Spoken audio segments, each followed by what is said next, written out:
여러분 안녕하십니까. 밤사이 남부지방에 또다시 많은 비가 내린 가운데 경북 영주에서 산사태로 무너져 내린 흙더미가 주택을 덮쳤습니다. 3대 모두 10명의 식구가 함께 잠든 새벽이었습니다. 느닷없이 들이닥친 토사에 일가족 대부분이 급히 빠져나왔지만 매몰된 생후 14개월 된 아기는 끝내 숨졌습니다. 변윤재 기자가 현장에 가봤습니다. 언덕에 길게 물길이 났습니다. 밀려 내려온 흙더미에 농가주택벽 한쪽이 완전히 부서졌습니다. 토사는 집 복도와 방을 가릴 것 없이 뒤덮어버렸습니다. 오늘 새벽 4시 40분쯤 경북 영주의 한 야산에서 흙더미가 무너져 내려 농가를 덮쳤습니다. 당시 집에는 3대가 함께 사는 일가족 10명이 잠을 자고 있었습니다. 가족들은 서둘러 빠져나왔지만 14개월 영아는 흙더미에 파묻히고 말았습니다. 구조에 나선 소방대원들이 2시간 만에 발견했지만 심정지 상태에서 병원으로 옮겨진 아기는 끝내 숨을 거뒀습니다. 아빠, 엄마 사이에 아기가 있었어요. 근데 아빠가 뭔가 이상한 소리에 불을 켜려고 이 벽이 불을 끄고 넘어진 거예요. 밤새 퍼붓던 장맛비가 그치고 날이 밝은 뒤 다시 찾은 현장은 사고 당시의 참상이 그대로 남았습니다. 언덕 위에 쌓여있던 흙더미가 많은 비에 쏟아져 이 시멘트벽을 무너뜨렸고 가족들이 자고 있던 안방을 그대로 덮쳤습니다. 이 방 안에는 가족들이 사용하던 이불과 생활용품들이 그대로 남아 있습니다. 작은 침대와 분유통, 갓 돌이 지난 아기가 잠들어 있었을 방에도 토사가 밀려들었고 할아버지의 신발부터 어린이의 샌들까지 차곡차곡 쌓여있는 신발장도 흙범벅이 됐습니다. 화목했던 3대 가족에 닥친 비극에 이웃들은 안타까움을 숨기지 못했습니다. 제가 맨날 안아주고 그랬는데 며칠 전 그저께까지도 안아줬는데 얼마나 이쁜지 몰라요. 천사 같아요. 아유, 엊그저께만 해도 왔다 갔다 했었는데 그냥 이렇게 돼버리니까 눈물밖에 안 나와요. 주민들은 몇 년 전에도 이 일대에서 토사가 흘러내리는 사고가 잦았다며 이번에도 예견된 참사라고 입을 모았습니다. MBC 뉴스 변윤재입니다. 이 밖에도 피해가 컸습니다. 경북 영주엔 이틀간 340mm의 물폭탄이 쏟아졌는데요. 곳곳에서 주택과 도로가 물에 잠겼고 산사태로 쏟아져 내린 흙더미가 집과 차량을 덮치면서 주민들이 급하게 대피해야 했습니다. 김서현 기자가 취재했습니다. 주택 한 채가 진흙탕 속에 반쯤 잠겨 있습니다. 주택 뒤편에선 흙더미가 경사면을 따라 쉴 새 없이 흘러내립니다. 빗물에 산사태가 일어나면서 집안까지 진흙이 들이닥친 겁니다. 신축 아파트 공사장의 흙더미도 빗물에 무너져 내려 주변 아파트에 주차된 차량 5대를 덮쳤습니다. 영주 시내 도로와 건물 곳곳도 침수됐습니다. 오후 들어 빗줄기가 굵어지면서 통행이 제한된 도로는 계속 늘어났습니다. 도로가 흙탕물로 가득 차 강을 잃을 정도입니다. 가게 앞에는 흘러넘치는 물을 막기 위한 모래주머니도 설치됐습니다. 가게 지키려고 하면서 애쓸 때 진짜 울면서 막 비 맞으면서 막 울면서 키웠거든요. 내 가게에 물 들어가면 내가 이제 먹고 살아야 하잖아요, 지금. 영광여중 인근 마을에서는 산사태가 발생해 주민 19명이 경로당으로 대피하기도 했습니다. 봉화에도 폭우가 집중되면서 하천과 산비탈 인근에 거주하는 주민 54명이 안전한 곳으로 몸을 피했습니다. 아파트 지하 주차장에선 차량들이 급히 빠져나와야 했습니다. 새벽에 또 2차로 또 비가 와가 또 오는 것도 2차로 또 다시 또 차 빼고 일일이 전화해가지고 차 남바보고. 영주의 한 마을 입구 다리는 불어난 하천 물줄기를 견디지 못하고 다리 상판이 두 동강 났습니다. 봉화 승부역 인근 선로가 유실돼 새벽부터 운행이 중단됐던 영동선 열차는 7시간 만인 오후 1시쯤 복구됐습니다. 기상청은 경북 북부에 최대 120mm의 비가 내릴 것으로 예보했지만 영주 이산에는 3배 가까이 많은 340mm의 기록적인 폭우가 쏟아졌습니다. 경북 호우 지역에서는 81세대 108명이 대피했는데 이 가운데 81명은 아직 집으로 돌아가지 못하고 있습니다. MBC 뉴스 김서연입니다. 광주 전남에는 닷새간 최대 400mm의 비가 쏟아졌습니다. 특히 계속된 장맛비로 집안이 약해지면서 옹벽이 무너지고 나무가 뿌리째 뽑히는 피해가 속출했습니다. 김영찬 기자입니다. 식당 건물을 지탱하던 옹벽 한쪽이 폭삭 내려앉았습니다. 돌덩어리 무게를 이기지 못한 식당 아래 난간은 엿가락처럼 휘어졌습니다. 오늘 새벽 5시 반쯤 식당 건물 5m가량 높이에 옹벽이 무너졌다는 신고가 접수됐습니다. 갑작스레 많은 비가 내리면서 옹벽이 무너졌고 이곳에 있던 일가족 4명은 긴급 대피했습니다. 비가 내릴 때마다 집안 붕괴가 걱정되던 곳입니다. 여기 좀 올 자주 무너진 건가요? 여기가? 좀 예, 자주 무너져요. 비 올 때마다. 10m 높이의 나무도 장맛비를 견디지 못하고 쓰러졌습니다. 계속된 비로 뿌리를 지탱하고 있던 집안이 약해진 겁니다. 안에서 일하고 있으니까 일하고 있는데 저희 쪽으로 우당탕 소리가 나니까 저희는 건물에 무슨 문제가 생긴 줄 알고 뛰쳐나왔더니 나무가 저희 쪽으로 쓰러지니까. 산동교 인근 지하차도도 침수됐고 신축 1개월도 안 된 도서관과 주차 빌딩에도 빗물이 들이닥쳤습니다. 광주 동구의 한 아파트 3개 동에 전기와 물 공급이 끊겨 덥고 습한 날씨에 주민들이 큰 불편을 겪었습니다. 이번 장마로 광주 전남에서 발생한 피해는 지금까지 300건에 이르는 것으로 집계됐습니다. MBC 뉴스 김영창입니다. 이번에 산사태로 인명피해까지 발생한 경북 영주는 사실 산림청이 산사태 위험도가 낮다고 분류한 곳이었습니다. 그런데 실제로 산사태는 이렇게 위험도가 높지 않다고 평가된 곳, 그래서 대비가 안 돼 있는 곳에서 대부분 발생한다고 합니다. 장맛비가 누적되면서 산사태 위험도는 점점 높아지고 있는데 어떻게 대비해야 할까요? 김민욱 기자가 취재했습니다. 산사태가 발생한 경북 영주의 산사태 위험지도입니다. 사고 지역 주변은 대부분 산사태 발생 위험이 매우 낮음을 뜻하는 4등급 하늘색으로 표시돼 있습니다. 산사태 발생 가능성이 낮은 곳인데 산사태가 발생한 겁니다. 위성 사진을 보면 산사태 피해를 입은 주택 뒤쪽은 2019년까지 숲이 있는 이마였지만 2020년 개발이 이루어졌습니다. 기후변화로 집중호우 예측이 어려워진 데다 산지 개발까지 더해질 경우 산사태 위험도가 높아질 수밖에 없습니다. 서울의 한 산사태 취약지역입니다. 경사가 급한 계단을 오르자 산사태 취약지역이란 간판이 나타납니다. 산사면에는 산사태 예방을 위한 여러 시설들이 설치돼 있습니다. 석축을 싸서 사면을 안정화시켰고요. 수목에 대한 부분도 일정 정도를 심어서 산이 무너지지 않게끔 하는. 이 전국의 산사태 취약지구로 지정된 곳은 약 2만 8천 곳입니다. 하지만 취약지구로 지정되지 않은 곳에서도 언제든 산사태가 발생할 수 있습니다. 실제로 전국 산사태의 90% 이상은 취약지역으로 지정하지 않은 곳에서 발생합니다. 한눈에 보기에도 위태로운 경사면에 들어선 주택들은 전국 곳곳에서 찾아볼 수 있습니다. 집이랑 저 사이가 좀 이렇게 좀 가파라요. 걱정이죠. 심지어 산사태가 발생했는데도 2년째 복구 작업이 안 돼 여전히 방수포만 덮어둔 곳도 있습니다. 올해는 또 비도 많이 잡혀 있고 그렇다는데 좀 걱정이 됩니다. 빨리 좀. 문제는 올여름 집중호우가 이제 시작이라는 점입니다. 다음 주에도 전국에 비 예보가 있고 가을 전까진 태풍의 영향도 예상됩니다. 우선 산지와 접한 주택 주민들은 비가 많이 올 경우 미리 대피하는 것이 가장 현실적인 대비책입니다. 그리고 정부와 지자체에선 위험 지역을 찾아내는 대책이 필요합니다. 위험지를 찾아내는 게 굉장히 중요한 것 같습니다. 그 조사에서 위험성이 판단이 된 경우에는 예산을 투입할 수 있는. 아울러 산지 개발을 최소화하고 개발할 경우 충분한 산사태 방지 시설을 갖추도록 해야 한다는 지적입니다. MBC 뉴스 김민욱입니다. 정부가 미등록 아동에 대한 전수조사에 나선 지 이틀 만에 경남 거제에서 출생 신고가 되지 않은 아이가 안매장됐다는 진술이 나왔습니다. 태어난 지 닷새 만에 숨진 아이를 야산에 묻었다는 부모의 진술에 따라서 경찰이 수색에 나섰습니다. 정성호 기자가 취재했습니다. 경남 거제시 도심에 위치한 야산. 경찰이 삽과 호미를 들고 산길슬글 샅샅이 뒤집니다. 경찰 50여 명이 투입돼 영아 사체를 찾기 위한 수색 작업을 벌이고 있습니다.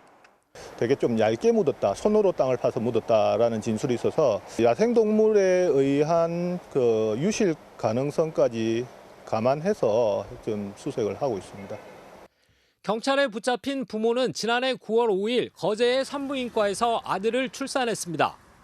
그런데 퇴원 이후 집에서 잠을 자고 일어나 보니 아이가 숨져 있었고 아이를 비닐에 싸서 야산에 묻었다고 진술했습니다. 아이를 유괴한 데 대해서는 화장 비용이 없었기 때문이라고 말한 것으로 전해졌습니다. 앞서 경찰은 어제 경남 고성군 공무원의 신고를 받고 수사에 착수했습니다. 해당 직원은 출생 미등록 아동에 대한 전수조사 과정에서 생사가 확인되지 않은 아이를 발견하고 경찰에 수사를 의뢰했습니다. 안전 확인이 우선입니다 하고 계속 문자를 또 보내고 그래서 이제 거짓이 사는 거를 확인받았어요. 이제 여경님하고 같이 고성에서 왔습니다 하니까 자기가 이제 바로 나오더라고요. 숨진 영아는 출생 신고가 되지 않았습니다. 경남에서는 최근 8년 동안 출생 신고가 되지 않은 아동이 120여 명에 이르는 것으로 조사됐습니다. 경찰은 이 부부에 대해 구속영장을 신청할 예정입니다. MBC 뉴스 정성호입니다. 수원 영아 살해 사건의 친모가 오늘 검찰로 넘겨졌습니다. 아내의 범행 과정을 몰랐다고 진술한 남편은 살인 방조 혐의로 입건이 됐지만 경찰은 죄를 물을 수 없다고 결론냈습니다. 김민영 기자가 전해드리겠습니다.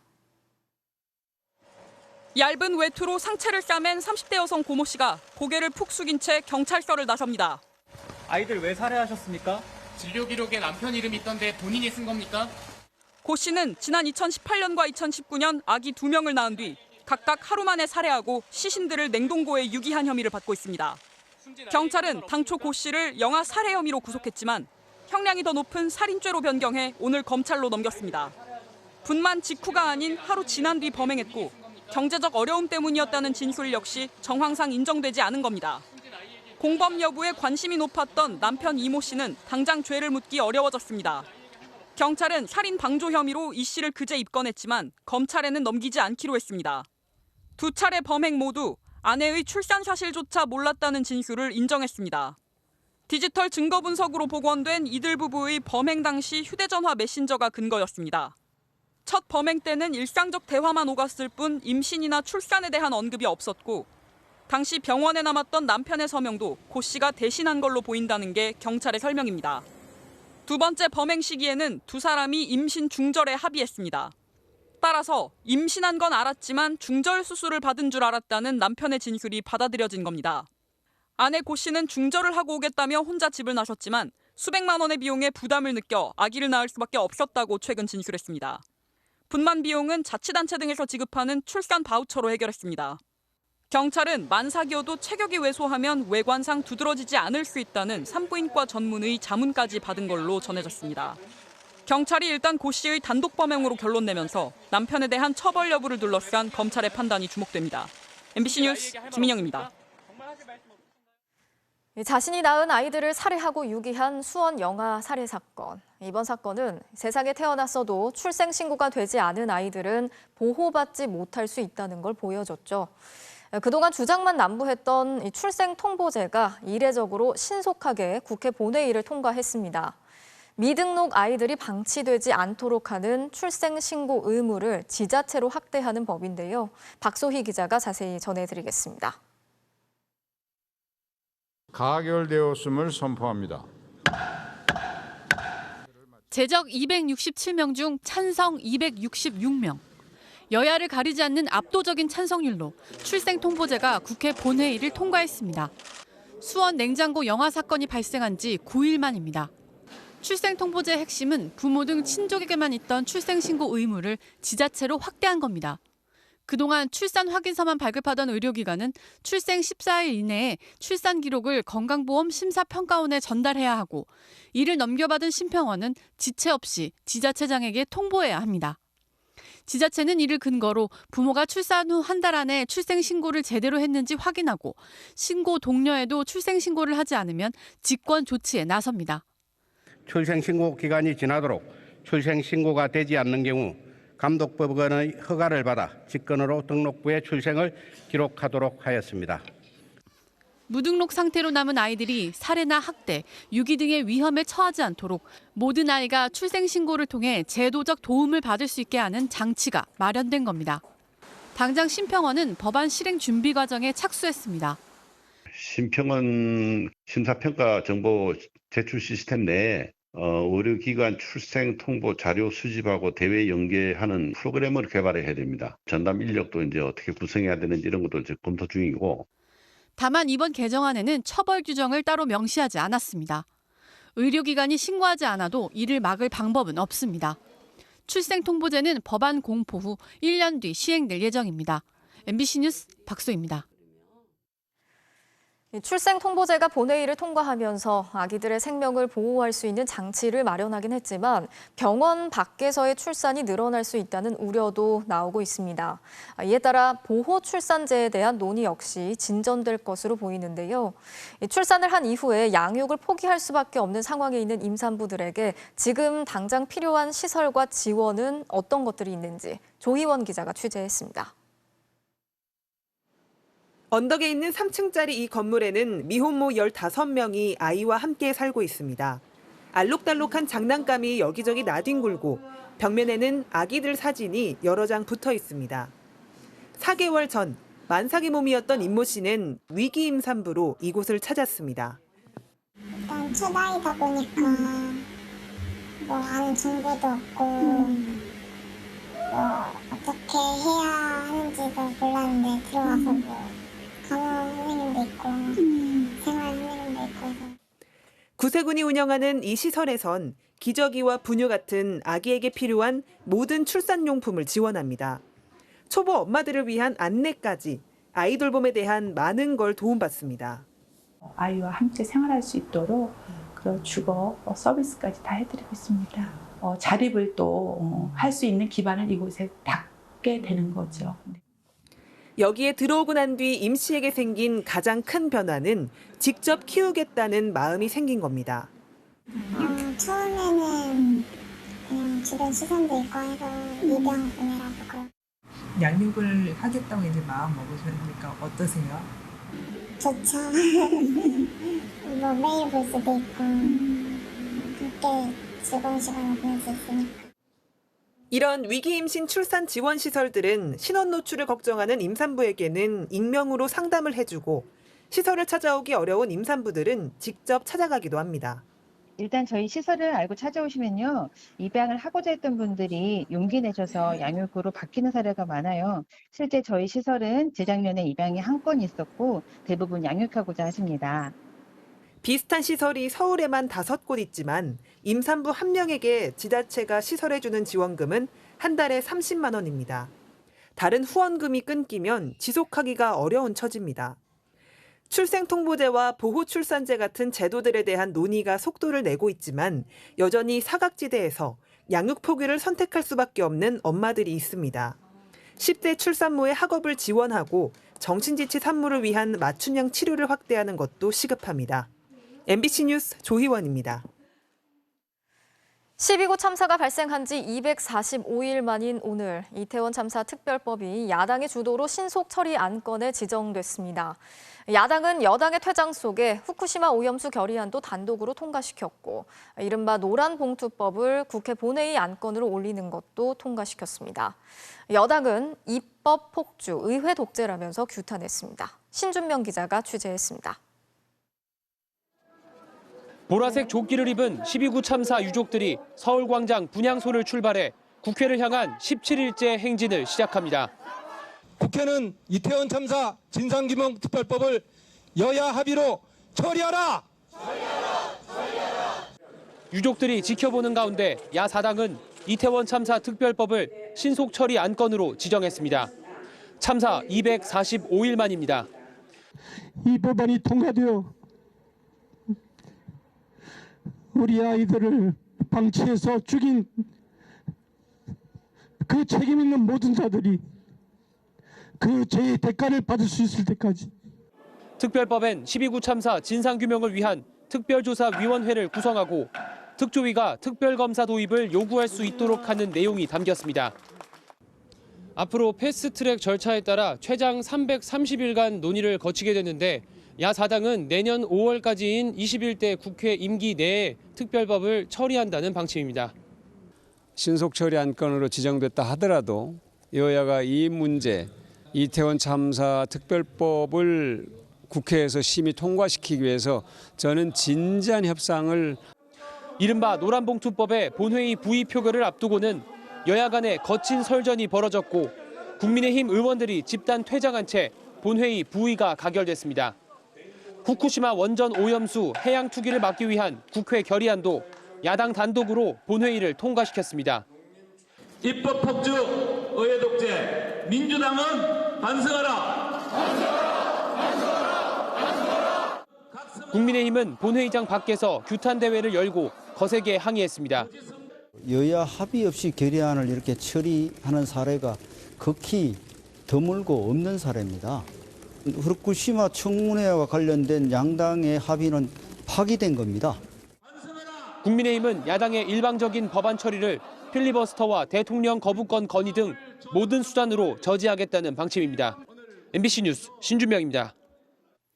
수도권 서부를 남북으로 잇는 대곡 소사선 전철이 공사 8년 만에 내일 개통됩니다.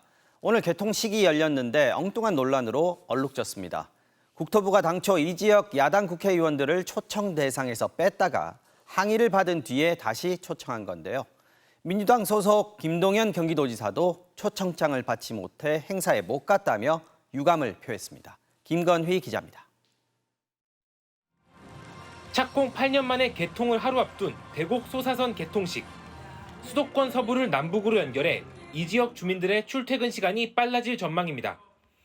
대선 과정에서 약속드린 수도권 출퇴근 30분 시간대 단축 역시 차질 없이 추진되도록 최선을 다해서 챙기겠습니다.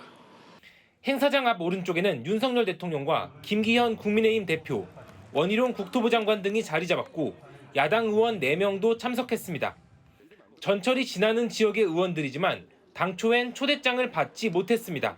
행사가 저쪽 위에서 하다 보니까 막 움직이고 있는 상태거든요.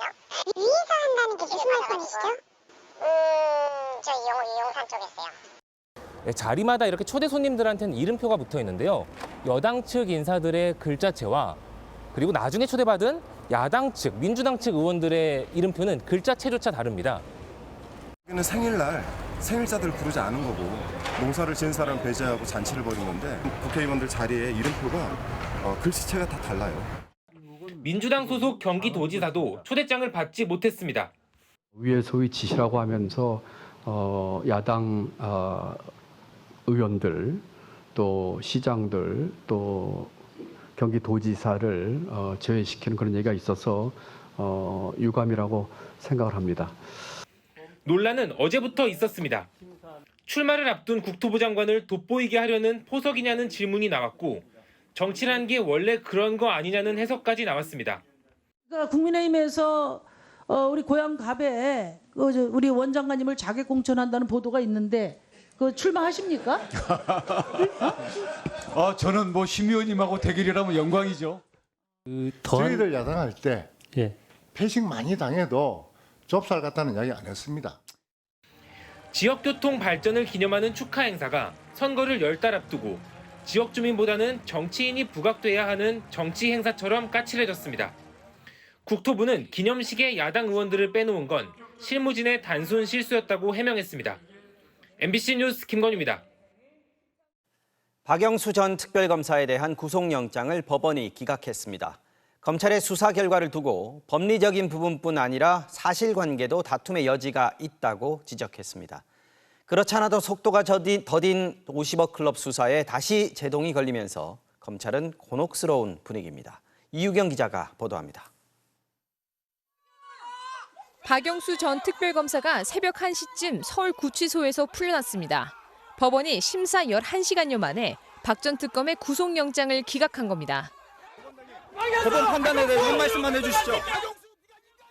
법원은 실제 금품을 받거나 약속받았는지 사실적 법률적 측면에서 다툼의 여지가 있다며 구속하면 방어권을 지나치게 제한할 거라고 밝혔습니다. 법리뿐 아니라 사실관계에 대해서도 아직 검찰이 혐의를 충분히 입증 못했다고 본 겁니다. 50억 클럽 의혹은 지난 2021년 9월 무렵 처음 알려졌습니다. 대장동 사건의 핵심 증거인 정영학 녹취록 지난 2020년 3월 대화에서 김만배 씨가 50개가 몇 명인지 세어보자며 최재경, 박영수, 곽상도, 김수남, 홍성근, 권순일 6명 이름을 나열했다는 겁니다. 검찰은 대장동 비리와 함께 50억 클럽도 수사에 나섰지만 곽상도 전 의원 1명만 겨우 구속해 재판에 넘기는 데 그쳤습니다. 심지어 곽 전 의원의 아들 퇴직금은 뇌물로 볼 수 없다며 1심에서 무죄까지 선고되면서 검찰을 향한 비난 여론이 들끓었습니다. 이후 새로 꾸려진 수사팀이 박영수 전 특검을 다시 겨눴지만 석 달여 만에 법원에서 또다시 제동이 걸린 겁니다. 검찰은 여러 사람의 진술과 객관적 증거로 박 전 특검이 청탁을 대가로 금품을 받거나 약속받은 점이 입증된다면서 영장 기각을 납득하기 어렵다고 밝혔습니다. 보강 수사를 거쳐 구속영장 재청구 여부를 결정하겠다는 의례적인 입장도 내놨지만 박 전 특검 구속으로 수사에 속도를 내려던 검찰로선 당혹스러운 분위기가 역력합니다. MBC 뉴스 유경입니다. 건설 현장에는 타워 크레인 기사들에게 매달 수고비 명목으로 원예비라는 돈을 건네는 관행이 있습니다. 윤석열 정부는 건설 현장 노동조합들을 건폭으로 규정하면서 이 원예비 관행도 불법이라며 뿌리 뽑겠다고 강조해 왔는데요. 그런데 이와는 반대로 대법원이 원예비는 사실상 임금 성격으로 봐야 한다고 본 판결을 확정했습니다. 김지인 기자가 전해드립니다. 올 초 윤석열 정부는 뿌리 뽑아야 할 건설 현장의 악습 중 하나로 원예비를 지목했습니다. 타워 크레인 기사에게 추가 작업을 부탁하며 건네는 수고비 성격의 웃돈으로 건설 현장의 오랜 관행이었습니다. 금품 요구, 채용 강요, 공사 방해와 같은 불법 행위를 공공연하게 원예비를 요구하는 타워 크레인 기사는 최대 1년까지 면허를 정지하고 공갈죄로 사법 처리한다고 예고했습니다. 원래비 등 부당 금품을 수수할 경우 조종사 면허 정지 처분을 하겠습니다. 정부 방침에 반발한 타워 크레인 기사들이 추가 근무를 거부하고 준법 투쟁에 나서면서 전국 곳곳의 공사가 늦어지기도 했습니다. 정부가 사회 악이라던 원예비에 대해 법원의 판단은 어떨까? 한 철근 콘크리트 공사업체가 타워 크레인 기사 16명에게 과거 수년간 줬던 원예비를 돌려달라며 낸 소송. 업체는 기사들이 작업을 거부할까 봐 어쩔 수 없이 줬다고 주장했지만 1심은 업체가 공사 기간을 줄이려고 스스로 지급한 것이라고 판단했고 나아가 2심은 수십 년간 지속된 관행으로 원예비는 사실상 임금 성격을 갖게 됐다고 판시했습니다. 대법원은 이 판단을 그대로 확정했습니다. 노동계에선 크레인 기사를 처벌할 게 아니라 하청의 재하청을 거쳐 기사를 고용하는 구조를 바꿔야 한다고 지적합니다. 임금을 지급하는 쪽과 근로를 지시하는 쪽이 달라지는 이중적인 구조 때문에 발생할 수밖에 없었던. 대법원 확정 판결에 대해 국토교통부는 원예비가 불법 행위여서 근절해 나가겠다는 입장에 변함이 없다고 밝혔습니다. MBC 뉴스 김지인입니다. 오늘 낮 서울 내부순환로 홍지문 터널 안에서 차량 화재가 발생했습니다. 교통량이 많은 시간대에 터널 안에서 난 사고여서 자칫 대형 사고로 이어질 수도 있었는데 신속한 대처로 큰 피해를 막았습니다. 재은효 기자가 취재했습니다. 오늘 낮 12시 15분쯤 서울 홍지문 터널 정릉 방향. 진입 뒤 600m쯤 지난 지점의 세 번째 차로에서 흰색 승용차 한 대가 불길에 휩싸인 채 서 있습니다. 터널 안은 순식간에 검은 연기로 가득 찹니다. 완전 활활 타고 있고 앞이 안 보이는 거예요. 연기가 너무 많아서. 그래서 앞차가 처음에는 비상 깜빡이 킨 게 보였는데 나중에는 앞차도 안 보이더라고요. 뒤따르던 차량들이 몰려들며 터널 안에 정체가 빚어지는 찰나 경찰과 소방당국, 터널관리기관 등이 힘을 합쳐 큰 피해를 막았습니다. 우선 경찰은 터널의 양방향 진입로를 모두 막은 뒤 이미 들어온 차량을 후진시키거나 유턴을 시켜 밖으로 이동시켰습니다. 터널관리소는 불이 나자마자 재현시설을 가동시켰고 신속히 출동한 소방당국은 인명피해 없이 30여 분 만에 진화를 마쳤습니다. 연기 효율도 없습니다. 그 터널 시설 이미 환풍 시설 작동해가지고 연기를 빼고 있었던 겁니다. 양방향 통제됐던 터널은 불이 난 지 1시간 반 만에 정상 소통됐습니다. 터널은 한 번 불이 나면 진압이 힘들고 연기로 인한 피해가 커질 수 있습니다. 지난해 12월 제2경인고속도로 반음터널 화재로 61명의 사상자가 발생한 것도 이 때문입니다. 터널 안에서 차에 불이 났을 때 차량을 운전할 수 있다면 터널 밖으로 빠져나가야 하지만 시야를 확보할 수 없거나 통행이 어렵다면 비상주차대나 갓길에 차를 대야 한다고 전문가들은 지적합니다. 이 경우 엔진은 끄고 키를 꽂아두는 게 피해를 줄이는 데 도움이 됩니다. MBC 뉴스 재은유입니다. 경기도의 한 예술대학교에서 교수로 재직했던 80대 공연계 원로가 20대 여학생을 상대로 성폭행을 저질렀다고 전해드린 적 있는데요. 피의자 송모 씨가 결국 구속됐습니다.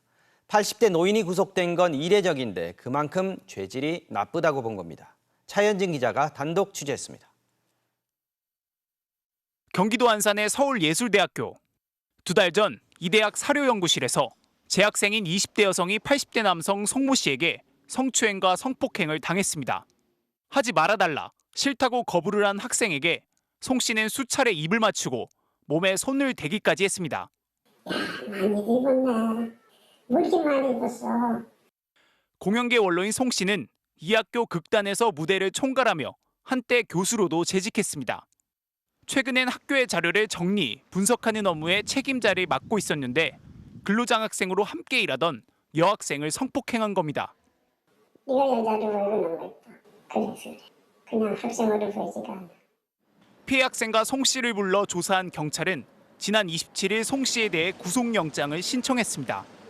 송 씨가 수사를 받았던 지난 한 달간 7차례에 걸쳐 피해자에게 전화를 거는 등 2차 가해야 할 우려가 있는 데다 범행 일부마저 부인하고 있어 구속 수사가 불가피하다는 겁니다. 법원도 범행이 중하고 증거인멸 우려가 있다며 바로 다음 날 송 씨의 구속영장을 발부했습니다. 영장 실질심사에서 송 씨 측은 나이가 많고 주거지가 일정하다는 이유로 선처를 말했지만 받아들여지지 않았습니다. 고령인 86세 노인이 구속된 건 이례적인데 그만큼 법원도 송 씨의 죄질이 불량하다고 판단한 걸로 보입니다. 피해 학생은 사건 충격 탓에 지금도 심리치료를 받고 있으며 송 씨의 접근 등을 우려해 경찰로부터 스마트워치를 지급받은 것으로 전해졌습니다. 경찰은 이전부터 상습 성추행이 있었다는 피해자의 진술을 토대로 구속된 송 씨를 추가 조사한 뒤 검찰로 넘길 계획입니다. MBC 뉴스 차현진입니다. 외환은행을 샀다가 되팔면서 이른바 먹튀 논란을 일으켰던 미국계 사모펀드 론스타. 외환은행 매각에 대한 국제 투자 분쟁에서 우리 정부가 2,800억여 원을 배상해야 한다는 결정이 이미 내려진 상태에서 이번에는 세무당국이 론스타에게 받아냈던 1,600억 원 넘는 세금도 도로 돌려줘야 한다는 판결이 나왔습니다. 나세훈 기자입니다. 지난 2003년 외환은행과 극동건설, 스타타워 등을 사들인 국제투기자본 론스타. 2004년 스타타워를, 2007년 극동건설 등을 되팔고 꾸준히 외환은행 배당도 받았습니다. 국세청은 큰돈을 번 론스타에게 8천억 원대 세금을 매겼습니다. 하지만 론스타는 외환은행을 되팔아 6조 원대 수익을 챙겨 떠나며 법인세 1,700여억 원은 부당하다고 소송을 냈습니다. 5년의 소송 끝에 대법원은 론스타 주장대로 법인세를 취소하라고 판결했습니다. 미국 본사가 주요 의사결정을 하는 론스타는 국내에 고정사업장이 없어 법인세 대상이 아니라는 이유였습니다. 론스타는 2017년 말 이번엔 국세청이 취소된 세금을 안 돌려준다며 또 소송을 냈습니다. 국세청은 정당한 원천 징수액까지 돌려줄 수 없다고 맞섰지만 5년 넘는 소송 끝에 법원은 다시 론스타 손을 들어줬습니다. 국세청이 안 돌려준 법인세 1,500여억 원, 서울시가 거둔 지방소득세 150여억 원, 모두 1,682억 원을 돌려줘야 한다는 겁니다. 다만 수천억 원대 지연 이자까지 내놓으라는 요구는 일부만 인정했습니다. 론스타는 우리 정부를 상대로 한 국제 투자 분쟁도 이미 승소한 상태입니다. 우리 정부는 지난 2011년 외환은행 매각에 부당 개입했다는 이유로 2,800여억 원을 배상해야 하는 처지입니다. 국제 투기 자본의 무방비였던 과거로부터 또다시 1,000억 원대 청구서가 날아온 겁니다. 국세청은 개별 과세 사항에 대해 언급할 수 없다며 항소 여부를 검토한다는 입장만 내놨습니다. MBC 뉴스 나세웅입니다.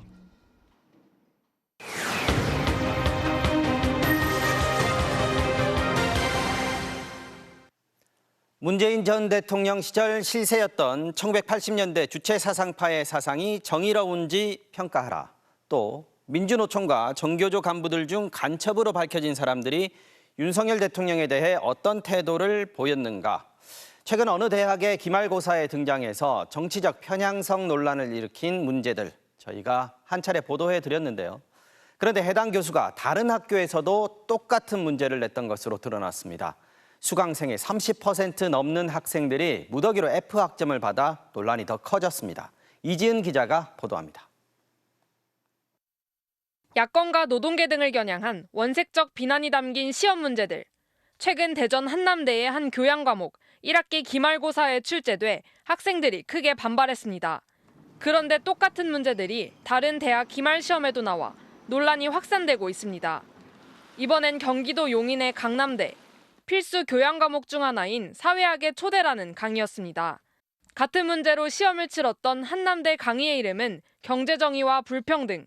두 강의 모두 수업 내용과 거리가 먼 주제들로 시험을 치렀던 겁니다.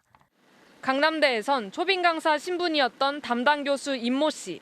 첫발을 단추를 지금 문재인 대통령이 잘못된 거예요. 이 문재인 대통령이 신중공 정책하면서 아주 그냥 빌빌거리고 아보하고. 학문적 논거를 제시하기보다는 자신의 정치적 성향을 강요하는 듯한 발언도 나왔습니다. 교수님 간절한 부탁이에요. 진짜. 정신 차려야 됩니다. 지금 이러다간 중공 노예가 됩니다. 이 국민들이. 큰일 납니다 진짜. 시험을 마친 학생들은 또 한 번 놀랐습니다. 수강생 90여 명 중 30% 넘는 학생들이 낙제인 F학점을 받은 겁니다. A+ 받은 학생 얘기 들어보니까 시험 문제 한 문제 답안 작성해서 냈고 결석 3번 했다 그러더라고요. 저는 출석 다 했고 지각한 적 없고. 학내 온라인 커뮤니티엔 평가의 기준이 뭐냐는 비판글이 쇄도했고 수강생들의 민원 20여 건이 학교 측에 접수됐습니다. 과연 이 정치적인 색깔이 가득 담긴 이 문제에 한 정답이 있을까? 강남대는 학점 구제 방안을 검토하는 한편 강의 평가 결과를 근거로 강사 임 씨를 제명했습니다. 앞서 문제가 불거졌던 한남대 역시 성적 정정 기간을 늘려 학생들의 피해 사례를 계속 접수하고 있습니다. 취재진은 임 씨의 입장을 듣기 위해 여러 차례 전화를 걸고 문자 메시지를 보냈지만 이번에도 연락이 닿지 않았습니다. MBC 뉴스 이지은입니다. 러시아 반란 사태에 가담했던 바그너 그룹의 용병들 중에 강도 같은 범죄자 출신들이 포함돼 있었던 것으로 드러났습니다. 서방 언론의 안면 인식 기술로 신원이 확인됐는데 이들을 어떻게 할지에 대해서 러시아 정부도 고민이 깊어지고 있습니다. 윤성철 기자가 취재했습니다. 현지 시간 24일 반란 사태 때 러시아군의 저지선을 뚫고 모스크바 코앞까지 진격한 뒤 철수하는 바그너 그룹 용병대원들의 모습입니다. 이 가운데 짧은 금발머리에 턱수염을 기른 남자는 마약 범죄와 절도 등으로 4차례 유죄 판결을 받아 징역 10년을 선고받은 인물입니다. 헬멧과 마스크를 착용한 채 카메라를 응시하는 이 용병은 차량 절도와 경찰 폭행, 음주운전 등 화려한 범죄 이력을 자랑합니다. 무장 강도를 저질러 징역 7년을 선고받은 위험인물의 신원이 확인되기도 했습니다. 로이터 통신은 SNS에 공개된 용병들의 얼굴을 AI 안면인식 프로그램으로 법원 범죄인 기록과 대조해 이 같은 사실을 확인했습니다. 우크라이나 전쟁으로 대원이 부족해지자 바그너 그룹의 수장 프리고진은 교도소를 돌며 죄수들을 신입대원으로 모집해왔습니다. 전투에 참여하면 자유의 몸이 될 수 있다며 유혹했습니다. Далее, через полгода уходите домой. Те, кто хочет остаться с нами, остается с нами. Поэтому вариантов вернуться на зону нет никаких. 살인과 강도를 저지른 강력범은 더 우대했는데 이들의 잔혹함이 전쟁에 도움이 된다고 본 겁니다. Говорил в свое время вам, мне нужны ваши криминальные таланты, чтобы убивать врага. 바그너 그룹 내 범죄인들이 반란에까지 적극 가담한 사실이 확인되면서 이들을 사면한 러시아 정부의 고민도 깊어지고 있습니다. 6개월 복무 기간을 채운 범죄인은 본인 선택에 따라 러시아군 입대는 물론 민간인으로의 복귀도 가능해 앞으로 이들로 인한 치안 불안을 걱정하게 된 겁니다. 반란을 방조했다는 혐의를 받는 러시아군 2인자 수로비킨 장군이 바그너가 관리한 VIP 회원이었다는 의혹도 제기돼 바그너와 군 지휘부의 유착 문제도 푸틴 대통령이 풀 과제가 됐습니다. MBC 뉴스 윤성철입니다. 최근 인기를 끌고 있는 무설탕 음료에는 설탕 대신 아스파탐이라는 인공 감미료가 들어가는데요. 세계보건기구가 이 아스파탐을 발암 가능 물질로 분류할 것으로 전해지면서 식품업계가 당혹해하고 있습니다. 전문가들은 크게 위험을 느낄 정도는 아니라고 말하고 있습니다. 박솔립 기자가 전해드리겠습니다. 설탕이 들어가지 않았다는 제로콜라입니다. 설탕 없이도 단맛이 나는 건 인공 감미료 아스파탐을 넣었기 때문입니다. 아스파탐의 단맛은 설탕의 200배, 조금만 넣어도 단맛을 낼 수 있는 데다 칼로리도 적어 살찌지 않는 감미료로 알려져 있습니다. 이 때문에 막걸리나 소주 같은 술은 물론 껌과 같은 과자류에서 설탕 대신 쓰입니다. 그런데 WHO 산하 국제암연구소 IARC가 다음 달 아스파탐을 암 유발 가능성이 있는 물질로 분류할 것으로 알려졌습니다. IARC는 발암 물질을 위험도에 따라 등급을 나누고 있는데 담배나 술 같은 인체 발암 물질과 튀김이나 우레탄 등 발암 추정 물질에 이어 세 번째인 2B 등급의 절인 채소인 피클과 함께 아스파탐을 포함시키는 겁니다. 2B 등급은 암을 유발한다는 일부 연구가 있지만 인체나 동물 연구에서 명확히 입증되지 않은 수준에 해당됩니다. 전문가들은 일상적인 섭취만으로는 암 발생 가능성이 높지 않다고 말합니다. 독약이라고 하면 보통 치사량이 있잖아요. 일상생활에서 섭취하고 있는 이런 음료 한 캔 정도로는 큰 이상은 없을 걸로 지금 생각하고 있습니다. 식품업계는 시장에 미칠 파장에 주목하고 있습니다. 한 제과업체는 아스파탐이 FDA와 식품의약품안전처가 승인한 안전한 첨가물이며 섭취 권고량에 맞게 쓰고 있다고 밝혔습니다. 식약처에서는 WHO의 발표 내용을 확인한 뒤 유해성 여부를 가리기 위한 조사에 나서겠다고 밝혔습니다. MBC 뉴스 박솔립입니다. 지난 2020년 서울 도심의 한 호텔에 온몸에 문신을 한 거구의 남성들이 몰려와서 3박 4일 동안 난동을 부린 일이 있었습니다. 펀드 투자 분쟁으로 호텔 소유주를 만나겠다며 행패를 부린 이들은 전국 10대 폭력 조직 중에 한 곳인 수노아파였는데요. 검찰이 사건 발생 2년 8개월 만에 40명에 가까운 조직원들을 재판에 넘겼습니다. 손구민 기자가 취재했습니다. 한 남성이 호텔 직원에게 항의하는 듯 카운터의 조명을 강하게 내리칩니다. 뒤에는 거구의 남성 7명이 나란히 서 있습니다. 검은 정장 차림의 남성이 다가오자 남성 4명이 뛰어와 90도로 허리를 꺾어 인사합니다. 특급 호텔 로비에 몰려다니는 남성들. 지난 2020년 10월 폭력 조직 수노아파가 서울 그랜드 하얏트 호텔을 찾아왔습니다. 3박 4일간 투숙하며 객실에서 담배를 피고 식당에서는 공연하던 악단과 손님들에게 욕설을 퍼부었습니다. 온몸에 문신을 한 남성들이 사우나로 몰려가기도 했습니다. 무고한 시민들의 안전과 평온한 일상에 위협을 가한 중대 조직폭력 사건으로 판단하고 검찰이 2년 8개월 만에 수노아파 부두목 등 9명을 구속하고 총 39명을 재판에 넘겼습니다. 이들은 폭력 조직 출신으로 하얏트 호텔을 인수한 KH그룹 배상윤 회장을 만나게 해달라며 행패를 부렸습니다. 배 회장의 사모펀드에 투자했다가 수십억 원 손실을 봤다는 이유였습니다. 1980년대 목포의 술집 이름을 따 결성됐다는 수노아파는 90년대 서울로 활동 무대를 옮겨 전국 10대 조직 중 하나로 성장했습니다. 유흥업소와 철거 용역업체를 주로 운영하는데 2009년 용산 참사 당시 일대 철거 작업에도 동원됐습니다. 영등 화이팅!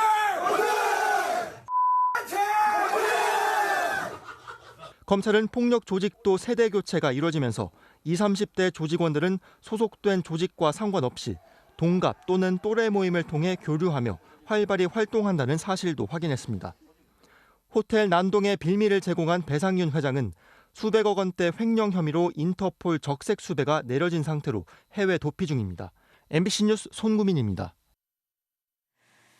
지난해 부산에서 4살 딸을 상습 학대하고 방치해 숨지게 한 사건이 있었습니다. 사망 당시 아이의 몸무게가 7kg에 불과할 정도로 심각한 영양 결핍 상태였는데요.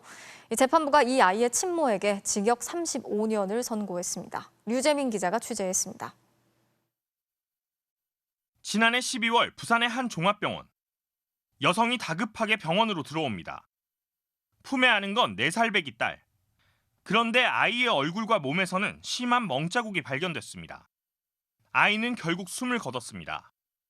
진료의사는 112에 신고했고 이 여성은 출동한 경찰에 의해 체포됐습니다. 사건 발생 6개월 만에 법원은 아동학대 혐의로 기소된 아이의 친모에게 징역 35년을 선고했습니다. 엄마는 아이가 숨지기 직전까지 분유를 탄 물에 밥만 말아 먹인 것으로 드러났습니다. 사망할 당시 4살 아이의 몸무게는 7kg으로 생후 4개월 여자아이 수준이었습니다. 또한 엄마는 상습폭행으로 아이가 사시 증세를 보였지만 학대 사실이 드러날 것을 우려해 병원에도 보내지 않았습니다. 재판부는 엄마에 대한 피해자의 사랑과 신뢰를 배반했다며 인간의 존엄과 가치를 무참히 짓밟은 비인간적인 범행이라고 밝혔습니다. 친모와 함께 생활했던 지인 부부는 친모에게 성매매를 강요하고 아동학대를 방조한 혐의로 재판이 진행되고 있습니다. 하지만 현재 이 부부를 아동학대 주체로 처벌하기는 어려운 상황입니다. 특례법에는 보호자라고만 명시가 되어 있는 거예요. 그러다 보니까 특례법이 처벌 기준이 되다 보니까 이런 이제 그 집주인 같은 경우에 빠져나갈 구멍이 좀 있고. 아동학대 주체를 보호자를 포함한 모든 성인으로 확대하는 특례법 개정안은 현재 국회에 계류 중입니다. MBC 뉴스 류재민입니다. 지난 2월 계모의 학대로 온몸에 멍이 든 채로 숨진 12살 이모 군의 일기장이 법정에서 공개가 됐습니다. 오늘 인천지법에서 계모의 3차 공판이 열렸는데요. 공개된 일기장에는 성경 필사를 강요받고도 정신을 차리지 못해서 1시간 동안 10절밖에 쓰지 못했다고 자책하는 내용 등이 담겨 있었습니다. 또 어머니가 나를 의자에 묶고 나가서 끔찍했다면서도 내일은 어머니가 하라고 한 것만 할 것이라고 적었습니다. 계모 이 씨는 지난해 3월부터 1년 가까이 이 군을 반복해서 때리는 등 50여 차례 학대하고 살해한 혐의로 구속 기소됐습니다. 미국 대학 입시에서 학생들의 다양성을 지키기 위해서 40년 넘게 이어져 왔던 소수인종 우대 정책. 이 정책이 연방 대법원에서 위헌 결정을 받았습니다. 백인 학생들에게는 확실히 유리해질 텐데 아시아계 학생들에겐 어떤 영향이 있을지에 대해서 관측이 엇갈리고 있습니다. 워싱턴에서 왕종명 특파원이 전해드리겠습니다. 소송은 미국 사회 주류인 백인과 상대적으로 성적이 좋은 아시아계 학생이 대학을 상대로 제기했습니다. 흑인이나 히스패닉 같은 소수인종 학생을 배려하다 보니 백인과 아시아계는 오히려 역차별받는다는 주장에 대학은 인종은 평가 기준 중 하나일 뿐 당락을 결정지을 중요 변수가 아니라 맞섰고 대법원은 학생들 손을 들어줬습니다. Today's decision has started a new chapter in the saga of the history of Asian Americans in this country. It marks the promise of a new beginning.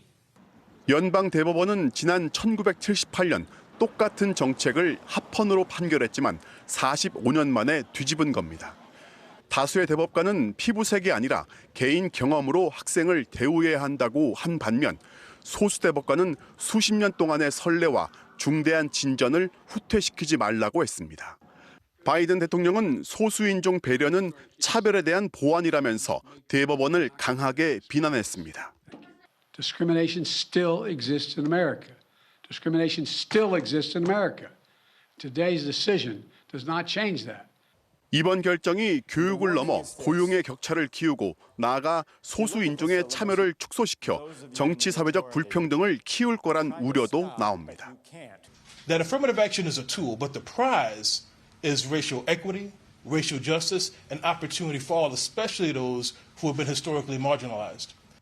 또 소수 인종을 따로 우대하지 않으면 성적이 좋은 한인 등 아시아계 학생들의 명문대 입학 문호가 넓어질 거란 예상과 결국 백인들이 소수 인종의 자리를 채울 거라는 냉소가 엇갈리고 있습니다.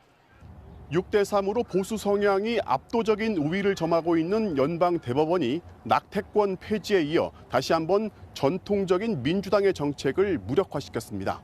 바이든 대통령은 교육부에 대책을 마련하라고 지시했습니다. 워싱턴에서 MBC 뉴스 왕중명입니다. 그동안 코로나로 발길이 끊겼던 뮤지컬 공연장이 다시 관객들로 북적이고 있습니다. 공연 업계에서도 돌아온 관객들을 맞이하기 위한 이벤트에 공을 들이고 있는데요. 임소정 기자가 다녀왔습니다. 커튼이 닫히고 샹들리에에 불이 켜지면 하얀 가면이 모습을 드러냅니다. 잠시 후 테이블로 배달되는 접시. 타키테리 밀푀유 한번 준비해 보았는데요. 공연 건축물 중 하나인 이 가르니에라는 건축물을 한번 저희가 본따서. 지난해 말 서울의 뮤지컬 전용 극장에 문을 연 테마 레스토랑입니다. 자, 제가 오늘 여러분들께 들려드릴 이야기는 뮤지컬 오페라 유령입니다. 메인 테마곡 이야기와 함께 뮤지컬 장면들을 담은 음식들을 즐길 수 있습니다. 가면이나 이런 걸 이제 테일러 하시는 분이 착용을 하고 얘기를 해주시니까 더 재밌고. 이번 요리의 주제는 공연 개막을 앞둔 오페라의 유령. 극중 팬텀이 등장하는 장면을 살려 배 모양 접시까지 따로 제작했습니다.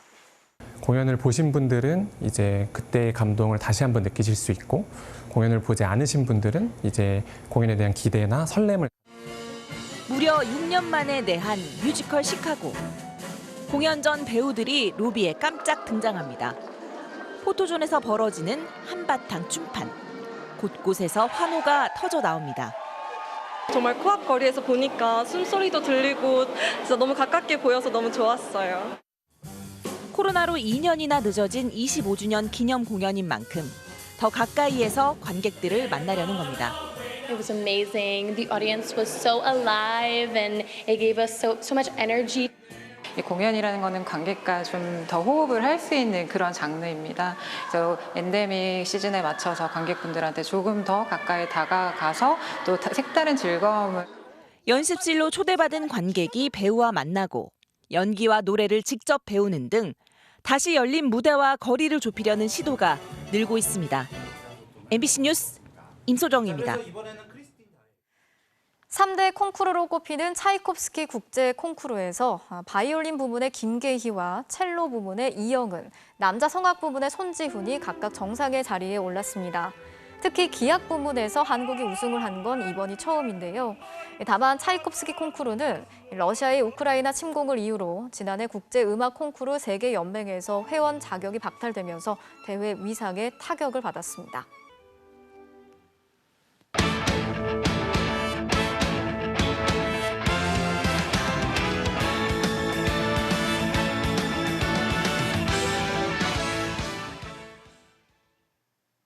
금요일 밤 스포츠 뉴스입니다. 17세 이하 아시안컵에 출전하고 있는 우리 축구대표팀이 난적 우즈베키스탄을 꺾고 대회 결승에 진출했습니다. 일본도 결승에 오르면서 대회 사상 첫 한일 결승전이 성사됐습니다. 김태현 기자입니다. 전력의 우위를 떠나 만날 때마다 힘겨운 상대였던 우즈베키스탄. 이번에도 초반부터 위협적인 슈팅으로 만만치 않은 저력을 보여줬습니다. 대표팀은 적극적인 압박으로 상대 반칙을 이끌어냈고 전반 31분 백인우가 환상적인 프리킥으로 선제골을 뽑았습니다. 동료가 수비를 교란시킨 뒤 빈틈을 절묘하게 찔렀고 상대 골키퍼는 전혀 대응하지 못했습니다. 백인우는 후반에도 프리킥 기회에서 기습적인 장거리 슈팅으로 감탄사를 자아냈습니다. 골이 되지 않은 게 아쉬웠지만 골키퍼의 허를 제대로 찌른 장면이었습니다. 대회 득점 선두 윤도영은 과감한 드리블을 펼쳤고 한 박자 빠르게 시도한 왼발슛이 아쉽게 골대에 맞기도 했습니다. 추가골이 간절하던 경기 막판에는 골키퍼 홍성민이 연달아 우즈베키스탄의 맹공을 막아냈고 종료 휘슬과 동시에 모두 쓰러질 만큼 모든 걸 쏟아내며 한 점 차 승리를 지켰습니다. 9년 만에 대회 결승에 오른 대표팀은 현지 팬들과 함께 태극기를 들고 기쁨을 만끽했습니다.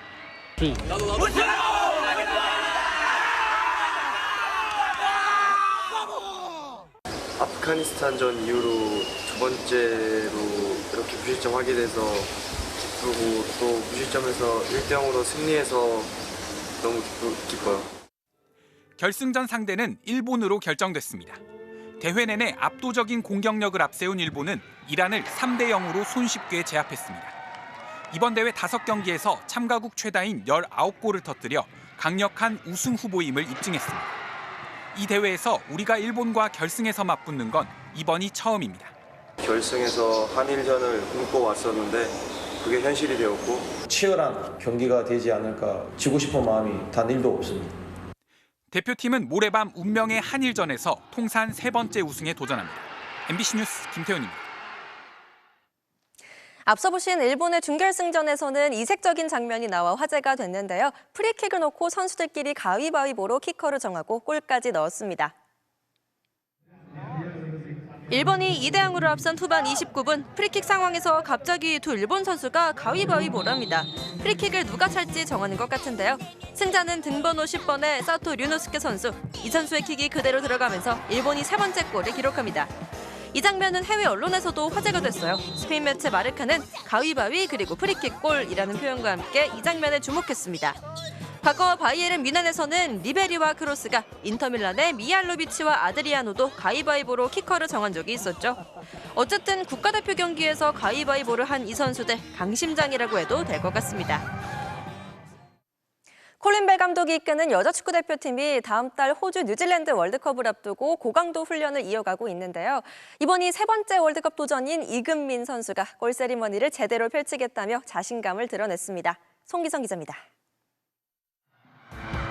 지난 4월 잠비아와의 두 차례 평가전에서 무려 5골을 몰아치며 대표팀 최고의 공격 옵션으로 자리 잡은 이금민. 지난 카타르 월드컵에서 기적을 써내려간 벤투호를 떠올리며 월드컵 16강을 자신하고 있습니다. 저희가 되게 약체라고 생각할 수도 있는데 16강 자신이 있습니다. 근데 전혀 꿀리지 않는다고 생각합니다. 자신감의 근거는 더 있습니다. 짧은 구간에서 폭발적인 활동량을 요구하는 콜린 벨 감독의 고강도 훈련을 반복하면서 체력적으로 또 전술적으로 팀 전체가 달라졌음을 느낍니다. 입맛이 없어져요. 진짜 감독님이 막 맹목적으로 엄청 뛰키진 않으세요. 현 축구가 너무 빨라지고 있고 빠른 공수 전환을 이루고 있기 때문에 오히려 너무 감사하고 다행인 것 같아요. 막내로 참가했던 8년 전 월드컵 때도 그리고 세 번째 월드컵을 앞둔 지금도 팀의 분위기 메이커를 자처하는 이금민. 뭔가 분위기를 이제 업시키고 선수들을 이렇게 같이 약간 좀 웃기는 걸 좋아하긴 하는데 성격 자체가 약간 의무감이 조금 들긴 합니다, 요즘. 이번에는 꼭 상상이 아닌 진짜 월드컵 무대에서 세리머니를 펼치고 싶습니다. 골 넣는 그 상상 매일 했어요. 네, 월드컵이 아닐 때도 매일 합니다. 세리머니요? 뭐 제가 하고 싶은 거 다 하죠. 뭐 덤블링을 하든 넣어보고 싶습니다. MBC 뉴스 송기성입니다. 7연승에 도전 중인 프로야구 한화의 새 외국인 타자 윌리엄스가 KBO 리그 첫 홈런을 투런포로 신고했습니다. 금요일 밤 스포츠 뉴스였습니다.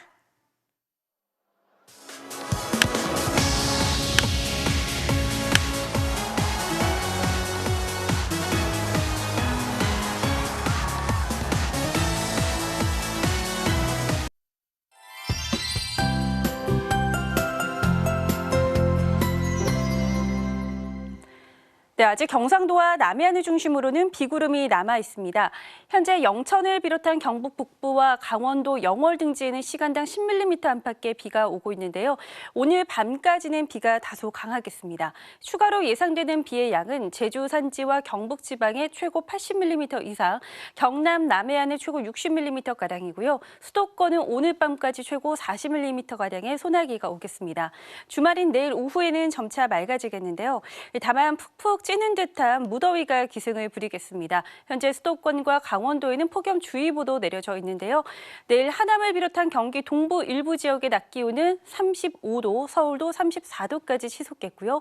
이 폭염특보는 점차 그 밖의 지방으로 확대가 될 전망입니다. 내일은 전국이 흐리다가 오후부터 점차 맑아지겠습니다. 늦은 오후에는 충남 북부와 전라 동부 내륙에서 소나기가 오겠습니다. 아침 최저 기온은 서울이 24도 등으로 오늘보다 조금 낮아지겠고요. 낮에는 서울과 춘천, 대전 34도, 대구 32도까지 오르겠습니다. 다음 주 화요일에는 또다시 전국적으로 비가 내릴 전망입니다. 내쉬었습니다. 오늘 대곡 소사선 개통식과 관련한 뉴스 중 등장한 통화 내역은 고양시청 관계자가 아닌 국토부 관계자로 바로잡습니다. 잘못된 표기로 혼란을 드린 점 사과드립니다. 금요일 뉴스데스크 마치겠습니다. 함께해 주신 여러분 고맙습니다.